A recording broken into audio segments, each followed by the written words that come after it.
waving at the referee to come stop the fight. Bow, come stop the fight. Bow, come stop the fight. Am I lying? Ever since Bronny James heard his name called and donned that iconic Lakers jersey, the franchise has been spinning in a tornado of nonstop drama.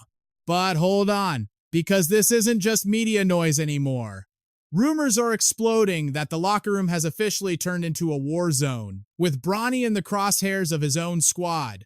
And the moment LeBron caught wind of the betrayal, he flipped the switch from supportive father to absolute nightmare for anyone crossing his bloodline. We have the explosive details right now. Let's rip this open. We need to go back to where the fuse was lit, the Summer League meltdown. The bad blood boiling between Bronny and the rest of the Lakers hopefuls didn't start yesterday. It traces back to the sweating heat of the 2024 Summer League. It was there that the locker room fractured, driven by raw jealousy and frustration over what many players called blatant, unearned star treatment. Remember, Bronny was the 55th overall pick in the 2024 draft, coming off a freshman season at USC that raised more questions than answers. We are talking about an average of 4.8 points on 36.6% shooting across just 25 games. To be fair, he battled back from a terrifying cardiac arrest that cost him the first 8 games, and let's be real, most experts had him going completely undrafted. His arrival in Los Angeles was instantly polarizing, sparking a firestorm among scouts and analysts who openly asked the uncomfortable question: is this kid an NBA talent, or is that legendary last name on his jersey doing all the heavy lifting? Then came the Summer League debut, and it was rough. Bronny averaged a mere 4.3 points on a brutal 22.6% from the field in his first 4 starts, going a chilling 0 for 15 from deep. The Lakers face planted with an 0-5 start to the tournament, and when you combine tragic team performance with questions about why the roster was built this way, you get a powder keg. The atmosphere wasn't just disappointed, it was toxic, filled with whispers and side eyes from guys fighting for their livelihoods. Yet, despite the cold shooting, Bronny was spoon-fed minutes. He clocked the second highest playing time on the squad, averaging 25.1 minutes, with only first-round pick Dalton Knecht seeing the floor more. Insider reports confirm that the spotlight following Bronny wasn't just a distraction. It was infuriating the other guys in that locker room. One Lakers source spilled the tea, admitting that this alleged princess treatment destroyed team chemistry and made it impossible to actually compete. Stephen A. Smith didn't hold back his punches either, looking dead into the camera and stating what everyone was thinking about why Bronny is really in the league. It is the worst kept secret in sports. Bronny James is on an NBA floor because of the king, his father. But it gets darker. One anonymous Summer League player dropped a bombshell, claiming Bronny was treated like royalty while the rest of them were treated like peasants. He said, quote, "He was treated as someone apart, not like all of us, and admitted the chemistry was completely dead because of the divide." This player described a level of frustration that would break anyone, explaining that he felt sabotaged because he was never put in a position to succeed. Instead, the entire game plan, every single play, was seemingly engineered specifically to make Bronny look good, sacrificing everyone else's career in the process. And he didn't stop there. He claimed that if you cornered any player from that California Classic or Summer League roster, they would all sing the exact same song about the preferential treatment. Another source tried to soften the blow, clarifying it wasn't personal against the kid, but the verdict was still brutal. The consensus? Bronny is simply not ready for the bright lights, and he certainly isn't ready for the National Basketball Association. In my view, this wasn't just one bitter player. This was a locker room revolt. These guys felt their own 1 in a million shot at the NBA was being sacrificed. They watched the organization bend the knee to develop LeBron's son, completely ignoring the scoreboard or the performance of the other 4 guys on the court. Stephen A. Smith doubled down, admitting that while opening night was a cinematic moment, keeping Bronny in the rotation based on that game tape makes absolutely zero basketball sense. Sure, opening night was Hollywood gold. The Griffies were there, father and son on the court, making history. It was a beautiful, tear-jerking story, but then the buzzer sounds, and reality hits you in the face. We love the hustle in the G League, kid, but right now, that is exactly where you belong. Lakers owner Jeannie Buss tried to extinguish the fire, dismissing these leaks as nothing more than petty jealousy from guys who didn't make the cut. She implied these complaints were coming from players looking for a scapegoat to explain why they aren't wearing an NBA jersey today. Head coach JJ Redick tried to spin the narrative, labeling Bronny as test case number 1 for their new development culture. The front office was determined, hell-bent on force-feeding him the reps they believed would turn him into a legitimate two-way threat. You saw the strategy in broad daylight during the Summer League. Bronny stayed on the floor regardless of the missed shots while the team kept racking up losses. But the shooting percentages remained in the basement, and the losses kept piling up, fueling the anger. This criticism didn't stay behind closed doors. It spilled into the national media, with analysts screaming about the insanity of prioritizing one legacy project over winning basketball games. And that is the elephant in the room we have to address. Yo, listen to me closely right now. Can we finally stop pretending? Can we all just look at the tape and admit that Bronny James right now is not good enough to wear that Lakers gold? I mean, seriously, are we going to keep ignoring the stats? Can we finally come to a consensus here, brother? Now, to be fair, the kid showed heart. He bounced back in his final 2 Summer League games, dropping 25 points and hitting 10 of 21 shots before they shut him down. Those final moments gave us a flicker, a tiny spark of what Bronny could eventually evolve into if given time.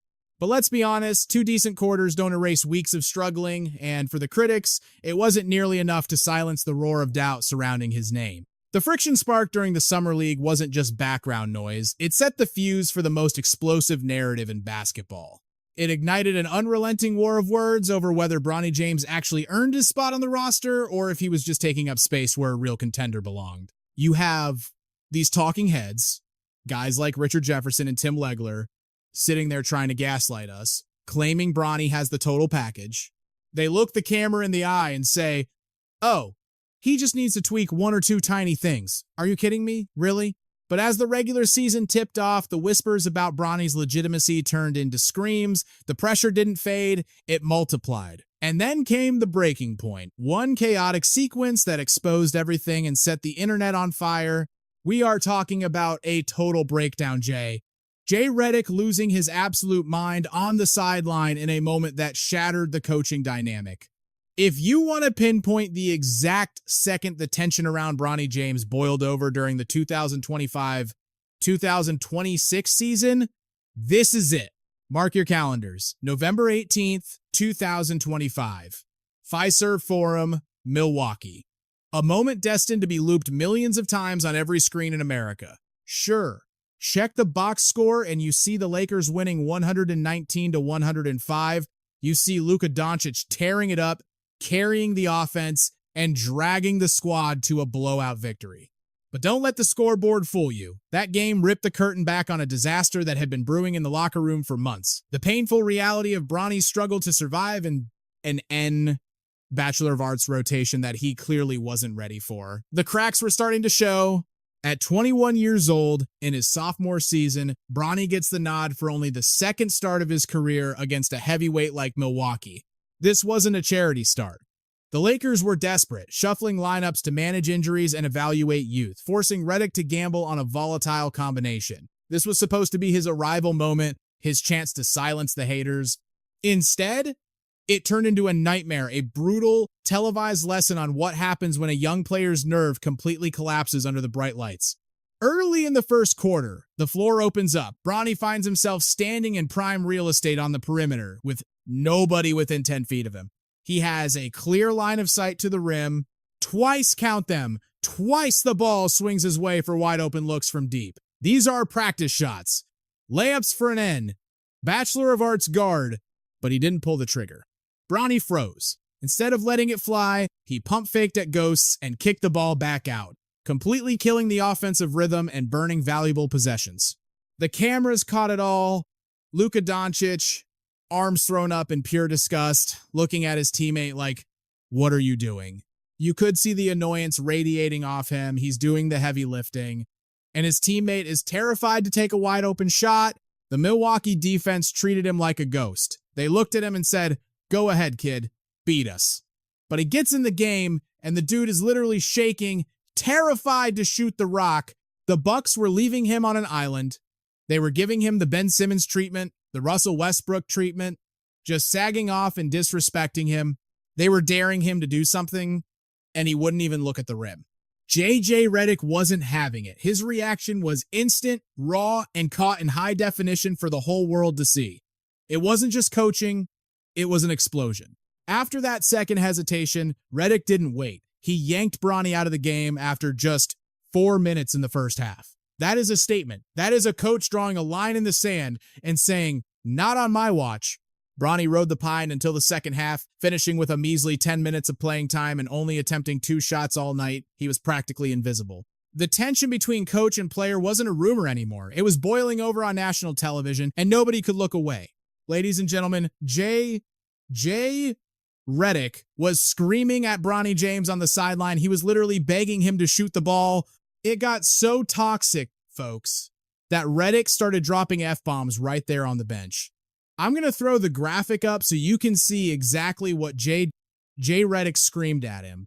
He told him, in no uncertain terms, to shoot the damn basketball. This blow-up wasn't random. This was the culmination of frustrations that had been mounting since the first tip-off of the Summer League. Redick preaches one thing above all else: accountability. To him, hesitation is a disease. If you're scared to shoot, you're dead weight, and he has zero tolerance for players who let fear dictate their game. This aligns perfectly with who Redick is. We're talking about a guy with a 15-year career built on being a sniper, a guy who made a living letting it fly with zero conscience. Redick built his legacy on being a shooter who never passed up an open look. So watching Bronny do the exact opposite, that's an insult to Redick's basketball soul. It tested every ounce of his patience. To his credit, Bronny didn't crumble in the presser. He handled the heat like a pro in the days following the disaster. He faced the reporters and owned it, admitting that Redick was right to push him. He said the coach just wants him to be a killer, to take the shot instead of deferring to the vets. Bronny tried to flip the script, saying, "Look, when the ball finds me and I'm open, I have to pull the trigger. No excuses." That mindset shift finally paid off, but not in the end. Bachelor of Arts. Shortly after the meltdown, Bronny was sent down to the South Bay Lakers in the G League to get his head right away from the bright lights and the scrutiny. And guess what? It worked. On November 22nd, 2025, against the Santa Cruz Warriors, he looked like a different player. He dropped 15 points on efficient 5 of 10, shooting, dished 8 assists, grabbed 4 boards, and snatched 3 steals in a 115-95 win. It proved Redick's point: aggression wins. JJ Redick stepped into the spotlight, the weight of the loss heavy in the room. Following a brutal defeat to the Sixers, Redick faced the firing squad of reporters, forced to answer for the gamble that backfired, playing Bronny James in a pressure cooker that ultimately exploded. "I was looking for a spark," Redick admitted, his voice tight. "On a back-to-back, legs heavy, morale low. I thought he could be the lightning rod we needed. Maybe I threw him to the wolves," he confessed, the regret palpable. Flying in yesterday, national TV, the hostile crowd in Philly. That's a lot to put on a kid's shoulders. "Look, he struggled. The box score doesn't lie. He didn't have it tonight," Redick said, refusing to sugarcoat the failure. "But don't sleep on him. In the Stay Ready runs, he's a killer. Down in the G League, he's been tearing it up. Tonight was just a rough night at the office." Despite the noise, the Lakers machine kept rolling. This incident was just a blip on the radar of a juggernaut season, boasting 10 wins in their first 14 games. But that outburst, it lit a fuse. Suddenly, the sports world was debating the fine line between coaching tough love and crushing a rookie's spirit. This wasn't just any rookie. This was the heir to the throne. The scrutiny on Bronny isn't just heavy, it is crushing, and Redick's tactics sparked a wildfire of controversy. Yet, silence from the king. No leaks, no angry texts from LeBron or the vets. The locker room code held strong. This was business, not personal. Redick was pushing Bronny to the brink, demanding greatness with an intensity that shocked the casual fans. But the real drama wasn't on the court, it was on the sideline. How does a father, the greatest to ever do it, sit there and watch his son get chewed out on national television? The world waited for LeBron to snap. Instead, we got a masterclass in patience and the complex dynamic of a father letting go. Throughout the 2025-2026 campaign, LeBron has been a statue of composure, watching his son ride the pine without flinching. While the media screamed for more minutes or raged at the benchings, LeBron preached the gospel of the grind. It's not about the start, it's about the finish. This is the King's playbook. Total non-interference. He is letting Bronny walk through the fire alone, refusing to be the helicopter parent who puts out the flames. He knows that for the boy to become a man, he has to earn his scars without his father's shadow shielding him from the heat. In a raw discussion on December 30th, 2025, LeBron drew a line in the sand. He has never and will never cross the coach. I don't pick up the phone, LeBron stated flatly. I don't dial the coach. You want to coach my son? You coach him. My voice doesn't belong in that huddle. When pressed about witnessing Bronny's evolution, the mask slipped just a little, revealing the pride burning underneath. You could hear it in his voice, not the superstar, but the dad, marveling at the young man standing tall in the arena. How does it feel? LeBron repeated, a smile breaking through. Seeing the work turn into reality? It's everything. It's incredible to watch, he said, soaking in the moment. He's just a kid, you know? But he's out there fighting. He just turned 21. He's a sponge. Every mistake, every rep, every drop of sweat, he's getting sharper. He's leveling up right in front of our eyes. Publicly, LeBron has flipped the script. While the world obsesses over stats, he is focused on the odyssey, the long, hard road to greatness. You have to remember where this story started. The cardiac arrest at USC, the terrifying silence, the ambulance lights. In a March 23rd, 2025 interview, LeBron reminded everyone of the miracle we are witnessing, seeing growth where others only see struggle. I've seen the climb, LeBron declared. From that first terrifying day back on the court after the incident to what I saw the other night, the kid is a warrior. The shadow of July 2023 looms large. That day in the USC gym changed everything. It added a layer of depth to LeBron's gaze that you can't quantify. This isn't just basketball anymore. It is a celebration of life. For a father who stared into the abyss and almost lost his son, watching Bronny check into an NBA game even for a minute is a victory bigger than any championship ring. So when Bronny's minutes plummeted in the 2025-2026 season, hovering around 5 to 7 minutes a night, the tension was thick. The Lakers were chasing a title, and there was no room for charity minutes. The pressure was suffocating. Yet, LeBron refused to break rank. No passive-aggressive tweets, no leaked frustrations, just unwavering support for the organization. Post-game, November 19th, 2025. LeBron kept it real, laughing off the drama. It's great to see him out there, he chuckled, acknowledging the steep mountain his son still has to climb. He shifted gears, opening a window into their changing relationship. The dynamic has shifted. The bird has left the nest. He's his own man now, LeBron said, hinting at the distance that comes with independence. He's got his own keys, his own life. He's enjoying the ride, LeBron mused. But you'd have to ask him. He's not reporting to me anymore. He doesn't live under my roof, LeBron laughed, a bittersweet realization. We don't talk strategy over breakfast. He's got his own place. He's ghosting me a little bit. I can't just walk down the hall and check on him, he joked. But he's good. He's handling his business. Then came the low point. January 8th, 2026, San Antonio. 1 single minute of playing time. A humiliation in the box score. The cameras hunted for LeBron's reaction on the bench. Was he fuming? Was he plotting revenge? Nothing. Insiders whispered about locker room debates, but publicly, the king was a fortress. No blame assigned to Redick. No drama fed to the press. Bronny broke his silence in a July 3rd, 2025 interview, pulling back the curtain on his father's advice. He tells me to shut it out, Bronny revealed. The trade rumors, the haters, the noise. Just play your game. Everything else is just static. He keeps the circle tight and the message cryptic.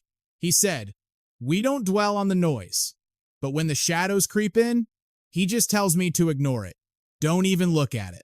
This revelation dropped like a bombshell during a raw session on his podcast, Mind the Game, sitting across from JJ Redick. LeBron didn't just speak, he poured his soul out about the agonizing weight. Watching Bronny navigate the brutal draft gauntlet and what it meant to a father watching his flesh and blood chase a ghost. Because for a parent, man, there is no greater high. You are standing there, heart in your throat, witnessing your child step into the arena to finally live out the dream. This isn't a new whim. This is the obsession Bronny has carried since he could hold a ball. We grilled him over and over. What is the end game, kid? And every single time, the answer was the same. The end. Bachelor of Arts. No backups, no safety nets. And to see him standing on the precipice of that mountain, for a father, it leaves you speechless. You just stand in total awe because that is the ultimate victory, watching your child conquer their own world. But then the tone shifted. LeBron dove into the dark side, how Bronny faces a firing squad of scrutiny that no rookie has ever endured. A level of pressure that even King James admits would have crushed him at that age. The game has changed, and the media beast is hungrier. He made it clear, he is not me, and I am not him. LeBron confessed he couldn't have survived this digital war zone. At 18, with social media dissecting your every breath, he didn't have that monster on his back when he entered the league. Sure, LeBron had haters. He had the spotlight, but he didn't have the 24/7 news cycle, the trolls, the shows dedicated to tearing down a teenager every single hour of the day. Now, let's talk about the power moves. LeBron's history of pulling strings in the front office is legendary. But with Bronny, the approach was terrifyingly subtle compared to the roster overhauls he has demanded in the past. We know he pushes for trades. We know he builds super teams. But here, he swore a vow of silence.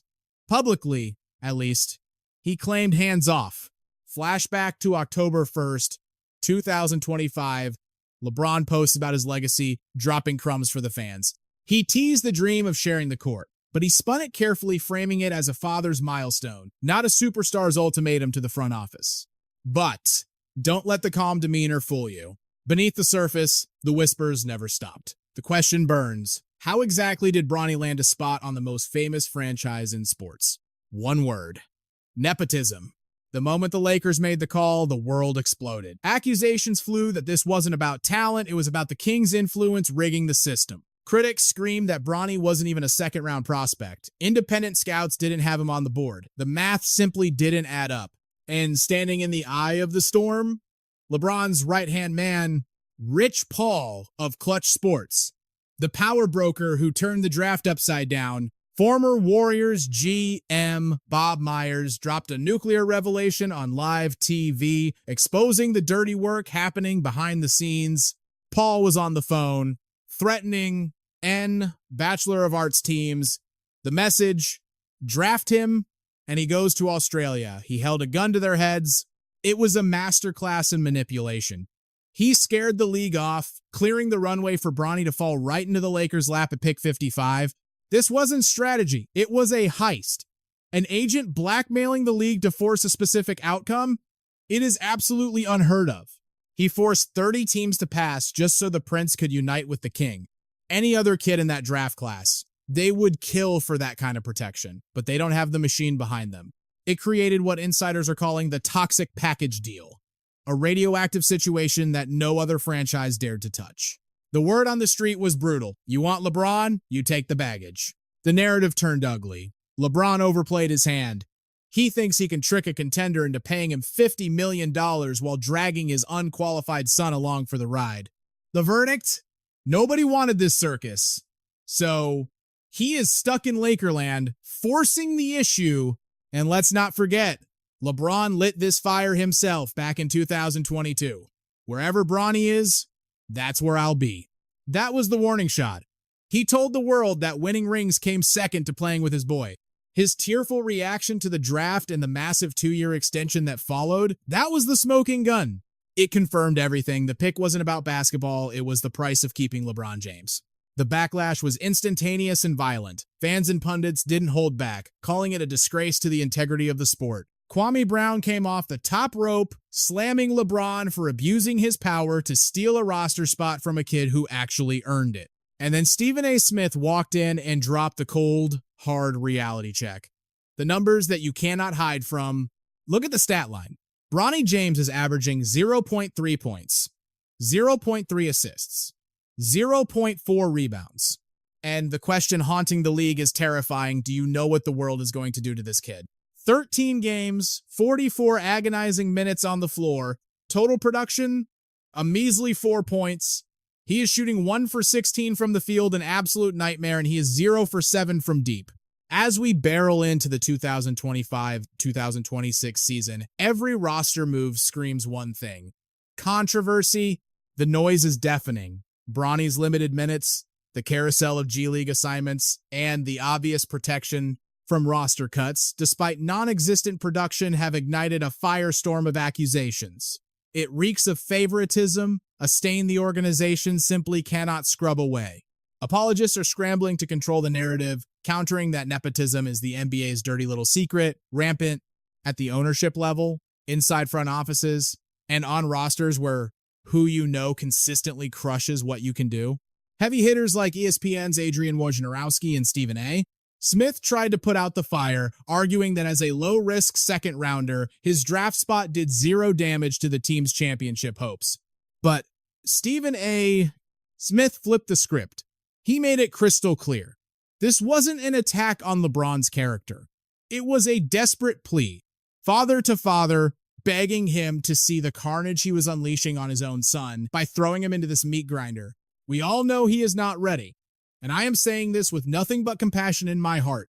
I am looking at the greatest player in the game, a top 2 talent in the history of the sport, the ultimate ambassador for basketball, the face of the league, a 4-time champion, a man who has survived 10 NBA Finals wars, a basketball savant, one of the greatest we have ever seen or will ever see, and I'm asking him to wake up. Smith then dropped a hammer of a comparison, dragging up a ghost from boxing history. The tragedy of Joe Frazier throwing his son, Marvis, into the ring against the legendary Larry Holmes, a fight the whole world knew was a death sentence.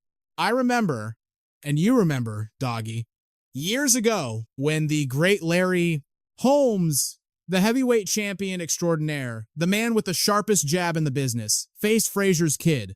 You had to be there to feel the impending doom for Marvis Frazier. Marvis stepped into that ring, and Larry Holmes, who literally said in the pre-fight interview, "Ain't no damn kid with 10 fights beating me," proceeded to dismantle him. He hurt the kid. He had him out on his feet. Before he even threw the final knockout blow, Holmes was literally waving at the referee to step in and stop the massacre. Bow, come stop the fight. Bow, stop it. Am I lying, Doggy? That is exactly what Larry Holmes did. And the whole world wasn't looking at Marvis. We were staring at Joe Frazier, screaming, "What are you doing? Why would you do that to your son? Do you not realize who the hell he's in there with?" Well, I am shouting to LeBron James. Do you not know who these NBA killers are? But beyond the nepotism debate that has haunted Bronny since draft night, there are massive cracks in the foundation, deep fractures between LeBron and the Lakers that threaten to bring the whole house down. We are talking about ownership tension and relationships shattered beyond repair. Forget the on-court struggles. A civil war has erupted between LeBron James and Lakers ownership, adding a toxic layer of complexity to an already impossible situation. Former owner Jeannie Buss has reportedly reached her breaking point, privately seething over LeBron's perceived lack of gratitude. She viewed drafting Bronny 55th overall in 2024 as a massive franchise gift, a favor that deserved a thank you. According to ESPN's Baxter Holmes, sources confirmed that Buss felt James should have been on his knees in gratitude for that gesture. Instead, she felt nothing but cold indifference, disappointed that her goodwill was met with silence. This frustration boiled over during the high-stakes contract extension talks that summer, when the tension in the room was already thick enough to cut with a knife. Buss reportedly saw that draft pick as the ultimate olive branch to keep her superstar happy. Despite Bronny's struggles at USC post-cardiac arrest, she made the move, but she deeply resented his outsized ego and the stranglehold Clutch Sports held over her organization. The dynamic between Buss and LeBron has been rotting for years, with the owner feeling less like a partner and more like a hostage, manipulated by a player and his agents rather than building a legacy together. This fracture goes back to major organizational shifts that left LeBron feeling completely disrespected and shut out of the inner circle. But make no mistake, it all stems from LeBron James and his relationship with the Lakers, which at this point is shattered glass. It started back in the summer. Look at the contrast. Luka Dončić knew his team was being sold. That was an earth-shattering, groundbreaking moment in the league. The Lakers were making massive valuation moves at the time, and LeBron James, the face of the franchise, had zero idea it was coming. His supposed confidant, Jeannie Buss, remained in power. She is still the governor of the team, still pulling the strings. But the fact that LeBron was blindsided by that deal while other stars like Luka were kept in the loop, that was the dagger. That is where the trust finally died. The bad blood predates Bronny's draft, escalating rapidly after the catastrophic 2021 Russell Westbrook trade. Buss blamed that disaster entirely on catering to LeBron, and she felt he refused to take accountability when the experiment blew up in their faces. She was sick of it. She also resented James being hailed as the Lakers' savior in 2018, and she is done bowing to the king. Imagine the unthinkable. The king, a Clipper. Back in 2022, the tension between LeBron and the Lakers front office didn't just crack, it nearly shattered, sparking hushed, explosive conversations about trading the face of the league right across the hallway to their bitter rivals. Fast forward to June 2025, and the ground shifted beneath our feet. Jeannie Buss, the matriarch of the purple and gold, shocked the world by selling majority control to Dodgers tycoon Mark Walter, yet she remained the governor, clinging to the reins of a franchise in turmoil. By January 2026, the noise was absolutely deafening. But LeBron, he just brushed the dirt off his shoulder, dismissing the explosive reports as mere background static and refusing to let the media drag him into the mud. But when the press finally cornered him, demanding the truth about his dynamic with Jeannie Buss, the mask slipped just a fraction. He didn't deny the friction. Instead, he dropped a cryptic reminder that perception is rarely reality and everyone has their own version of the truth. Look, I truly believed we were solid, he admitted, his voice heavy with unspoken history. But you know how it goes. People see what they want to see. There's always two sides to that coin, and maybe we weren't looking at the same side. At the end of the day, he continued, eyes locked intensely on the reporters, it comes down to the jersey. It comes down to how I've carried this shield and what I set out to do from the moment I touched down in Los Angeles. I've poured everything into representing this franchise with nothing but the utmost respect, honor, and dignity. I have bled for these colors since day one. He didn't stop there. He threw the gauntlet down on his loyalty, reminding the world that despite the mercenary label, he's donned the purple and gold longer than almost any uniform in his legendary career. How dare anyone question his commitment? Think about it, he argued. I've been here longer than almost anywhere else, except for the Cleveland eras. That was a 7-year run and a 4-year return. This isn't just a stopover for me, it's a legacy. Yet, the shadow follows him. The whispers of being a coach killer have haunted LeBron's legacy for decades, a dark cloud that seems to rain pink slips wherever the king holds court. From the burning rivers of Cleveland to the beaches of Miami and the bright lights of LA, a trail of fired head coaches lines his path to glory. It's a pattern of turnover that critics scream is impossible to ignore. Since his arrival in 2018, the Lakers' sideline has been a revolving door of casualties. Luke Walton, Frank Vogel, Darvin Ham, and now Jay. Redick, 4 men entered the pressure cooker, all navigating the razor's edge of success while wondering if LeBron's thumb was hovering over the eject button. Then came the bombshell hiring of J.J. Redick in 2024. A rookie coach, a podcaster, but more importantly, LeBron's literal co-host on Mind the Game.